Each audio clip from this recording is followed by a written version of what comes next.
জয় হরিবল, জয় শ্রীকৃষ্ণ, জয় শ্রীরাম। এখানে উপস্থিত আমার যে সব সনাতনী ভাই, আপনাদের শ্রীচরণে আমার প্রণাম গ্রহণ করিবেন।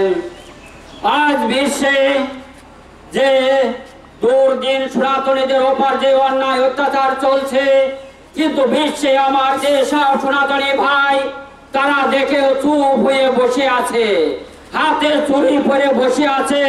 কিন্তু আজ বাংলাদেশের যে অবস্থা, এটা ভারতেও হবে। কিন্তু আপনারা যে যেখানে আছেন আমার সনাতনী ভাইয়েরা, আপনারা চুপ করে ঘরে বসে না থেকে রাস্তায় নামুন আর বাংলাদেশে ইউনূস মিয়ার বিরুদ্ধে যে ষড়যন্ত্র, তার বিরুদ্ধে আন্দোলন শুরু করেন। আর নাই, আজ বাংলাদেশে হচ্ছে আমরা চোখ খুলে দেখছি, কিন্তু ভারতবর্ষ সেই দিন আসবে। কিন্তু আগে বাবরের সময় হিন্দুদের মেরে মেরে মুসলমান মারা হয়েছিল, মন্দির ভেঙে ভেঙে মসজিদ তৈরি করেছিল। কিন্তু সামনে যে তুফান আসবে, এই তুফানে ভারতে মন্দিরও থাকবে না, আর যে সব আমার সনাতনী ভাই তারাও থাকবে না। তাই এখনো সময় আছে হাতে, সবাই এক হয়ে হাতে হাত মিলে, কাঁধে কাঁধ মিলে হিন্দুস্তানকে সনাতন ধর্মকে যেন আমরা বাঁচাতে পারি। আগামী প্রজন্মে আমাদের যে সব ছেলে মেয়ে আসছে, তাদের জন্য আমরা রাস্তা সাফ করে যেতে পারি। মহাত্মা গান্ধী, ইন্দিরা গান্ধী যে ভুল করেছে, সে ভুল যেন আমরা না করি। আর আমি ভারতের প্রধানমন্ত্রী নরেন্দ্র মোদী দামোদরের কাছে আমি হাত জোড়কে বিনীত নিবেদন করছি, আপনি মহাত্মা গান্ধী আর ইন্দিরা গান্ধীর মতন এইরকম সহজ সরল হবেন না।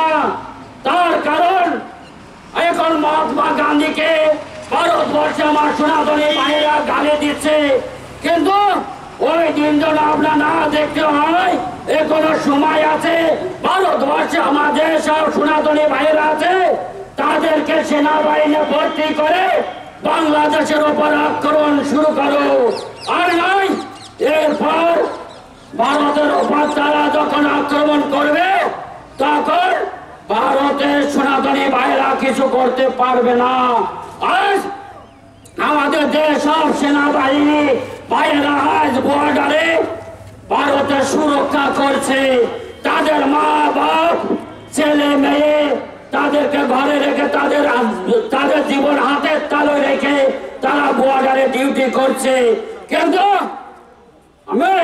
আমি নরেন্দ্র মোদী দামোদর, যোগী আদিত্যনাথ আর অমিত শাহকে আমি বলছি, নরেন্দ্র মোদীর কোন ছেলে মেয়ে নেই, তারা কি বুঝবে সন্তানের মমতা? তাই আমার যে সব সেনাবাহিনী ভাইয়েরা বর্ডারে আছে, তাদেরও ছেলে মেয়ে আছে, তাদের যদি কিছু হয় 2-4 লাখ টাকা দিয়ে কিন্তু তাদের ছেলে মেয়েকে সান্ত্বনা করা যাবে না।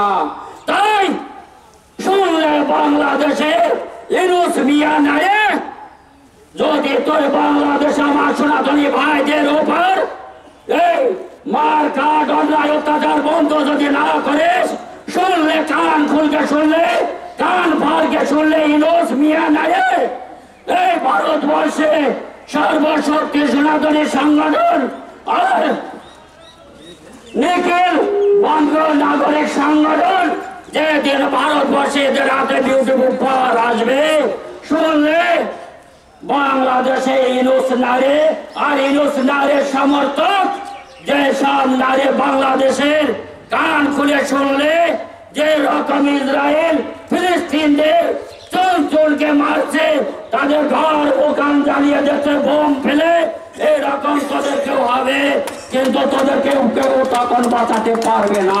তার কারণ বাংলাদেশের চারতরফ ভারত, যেরকম লাদেনের পুতিন ইউক্রেনের ওপর চারতরফ থেকে আক্রমণ করেছিল, তেমনি ভারতবর্ষে ভারতের সেনাবাহিনী চারতরফ থেকে হামলা শুরু করবে, তখন তোদেরকে কেউ বাঁচাতে পারবে না।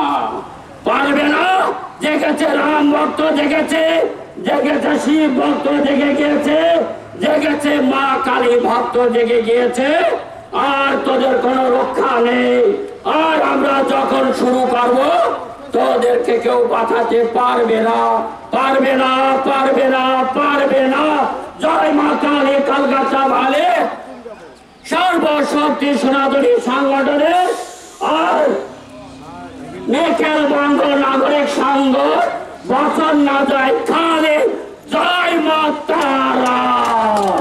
ভারত মাতাকে, ভারত মাতাকে, ভারত মাতাকে, নরেন্দ্র মোদীকে, নরেন্দ্র মোদীকে।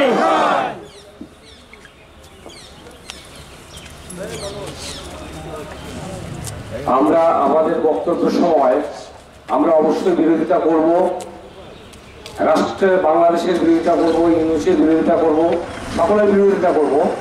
কিন্তু খেয়াল রাখতে হবে আমরা ভারতীয় নাগরিক, আমরা সুসভ্য জাতি, আমরা আমাদের ভাষার মর্যাদা অবশ্যই রাখবো, রেখে আমরা একজনের বিরোধিতা করব। আমরা কিন্তু বাংলাদেশি মৌলবাদীদের মতো আচরণ কখনোই আমরা করবো না। আমরা যে বক্তব্য রাখবো, যে বিরোধিতা করবো, তার একটা মানে থাকতে হবে, তার একটা গ্রহণযোগ্যতা অবশ্যই থাকতে হবে। এটা যাই হোক, এবার বক্তব্য রাখবেন